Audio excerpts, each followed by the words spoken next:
Welcome to the Beau Show. An announcement from the Department of Homeland Security has really been raising some eyebrows.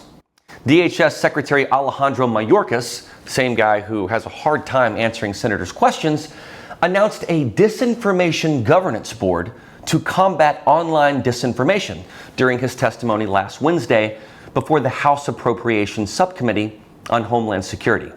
Here's Mayorkas talking about it on CNN. Those criticisms are precisely the opposite of what this small working group within the Department of Homeland Security will do. And I think we probably could have done a better job of communicating what it does and does not do. So the fact is that disinformation that creates a threat to the security of the homeland is our responsibility to address. And this department has been addressing it for years, throughout the years of the prior administration, and on an ongoing basis. Disinformation from Russia, China, We know the Iran. problems, but it's still not clear to me how this governance board will act. What will it do? So what it does is it works to ensure that the way in which we address threats, the connectivity between threats and acts of violence are addressed without infringing on free speech, protecting civil rights and civil liberties, the right of privacy. And the board, this working group, internal working group, will draw from best practices and communicate those best practices to the operators, because the board does not have operational authority. Will American citizens be monitored? No. Guarantee that. Nina Jankowicz, a former disinformation fellow at the Wilson Center, will head the board as executive director. Now, according to Mayorkas, the goal is to stop the spread of disinformation, especially in minority communities, ahead of the 2022 midterms. Aha! So now you really know the reason, or at least a big one. Targeting minority communities ahead of the midterms. That means they're expecting the Democrats to get shellacked. So they want to weaponize the DHS to stop legitimate criticism of the Biden administration, which they would deem to be disinformation. Oversight Committee Ranking Member James Comer organized a letter Friday to Mayorkas to conduct oversight on the new board. The letter that he wrote states, the administration continues to falsely accuse political opponents of spreading misinformation, perpetrating demonstrably false claims, including the Hunter Biden laptop story, that Border Patrol agents were whipping Haitian migrants, and other false narratives regarding the crisis on the southern border. That letter goes on to say, quote, the United States internal security apparatus must serve to protect the American people from threats to the homeland, not be weaponized by an unpopular president to push false narratives and discredit lawful discourse, unquote. GOP lawmakers are particularly concerned with the disinformation czar, Nina Jankowicz. It was Jankowicz that promoted the Christopher Steele dossier on Donald Trump, triggering all kinds of phony investigations, now known to be false. She also promulgated the narrative that the Hunter Biden laptop was the product of a Russian disinformation campaign. Surely you see the irony of this, right? The new disinformation czar accused Russia of disinformation, which she knew to be false. This is the person that Homeland Security wants overseeing disinformation? Here's how Mayorkas describes her. Nina Jankowicz to lead this disinformation board. They say she is not somebody who is neutral. Your response?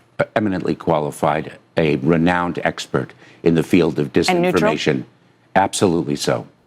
The GOP addressed this, stating, quote, her many public statements undermining First Amendment freedoms further call into question the purpose of the Disinformation Governance Board, and signal that it is likely being set up to provide political cover for an unpopular administration and to launder political attacks against its opponents.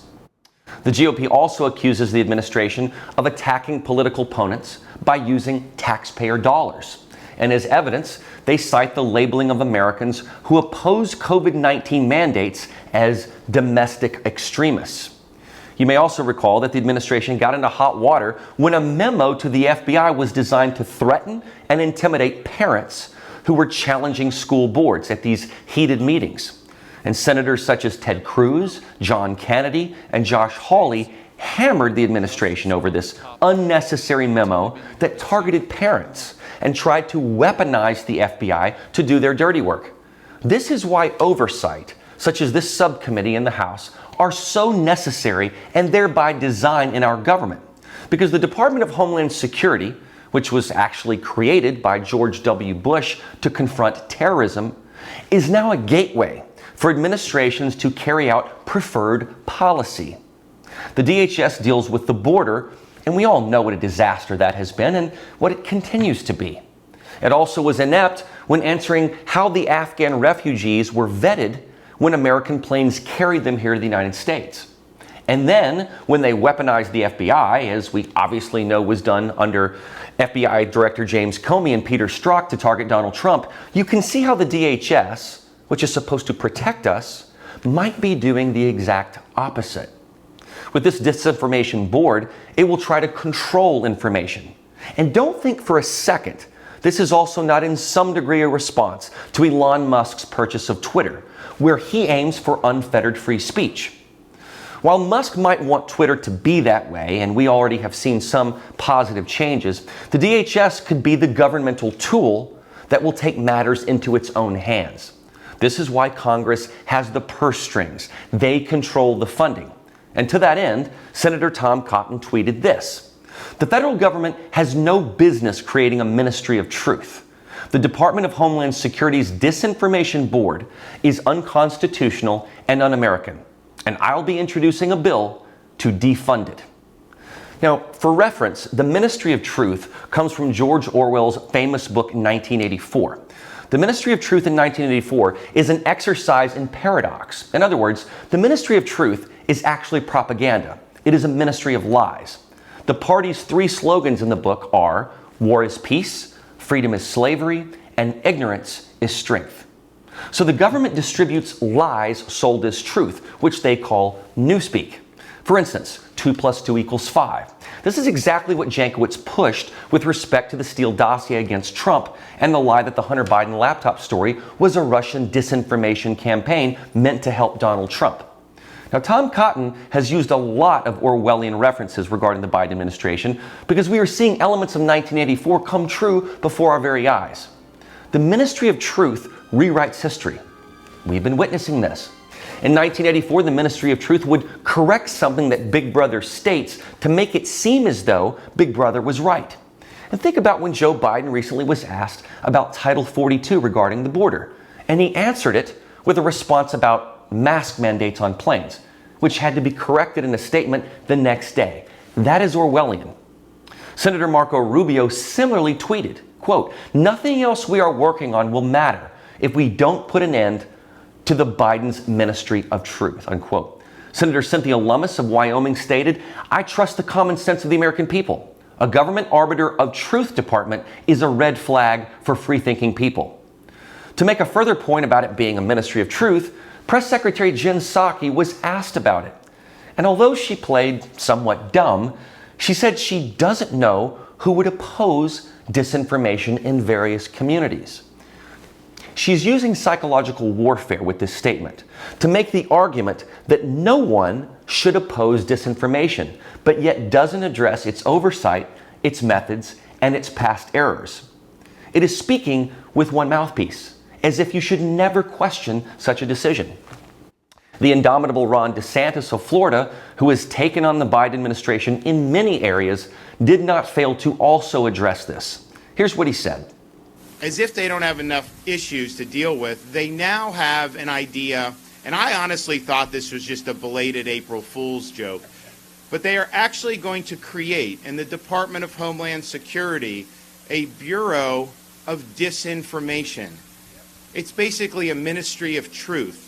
And what they want to do is they want to be able to put out false narratives without people being able to speak out and fight back. They want to be able to say things like Russia collusion and perpetuate hoaxes and then have people like us be silenced. They want to be able to advocate for COVID lockdowns. They want to be able to advocate for school closures. things that are not supported by the evidence, but then when you speak out, they want to stifle dissent. And so we reject this bureau in the state of Florida. Now, DeSantis represents the state of Florida, but he also has become a beacon of anti-wokeness, taking on Disney and the Biden administration. Within America's democratic republic, states have an obligation to represent their constituents. And it is clear that Governor DeSantis speaks not just for Floridians, but many throughout the country who want to stand for free speech and expression. Anything less than that is simply unconstitutional.